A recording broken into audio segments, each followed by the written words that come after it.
د نوین الحق درې غوره ارمانونه کوم دي؟ آیا د نوین الحق دغه ارمانونه پوره شوي او که نه؟ د فریح یوټیوب چینل خوږو لیدونکو سلامونه، ستړي مه شئ، تمه ده چې روغ او جوړ به واوسئ. خوږو لیدونکو که تر اوسه مو زموږ یوټیوب چینل نه وي سبسکرایب کړی، هیله ده زموږ یوټیوب چینل سبسکرایب کړئ، د ځنګلي نښانو شرنګه به یې بال انتخاب کړئ، تر څو زموږ هره نوې ویډیو تر نورو وړاندې تاسې ته در ورسیږي.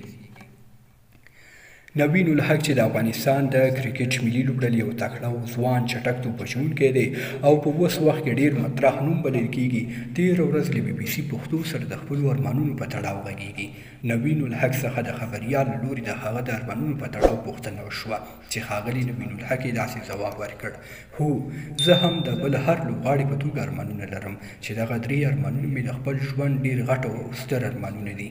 نوین الحق زیاته کړه: د ملي لوبډلې لپاره لوبېدل، د پاکستان ماتول او د شلبریز نړیوال جام ګټل مې د ژوند تر ټولو لوی ارمانونه دي چې له همرغه د پاکستان د ماتولو ارمان مې 4 ځله پوره شوی او د ملي لوبډلې غړی یم.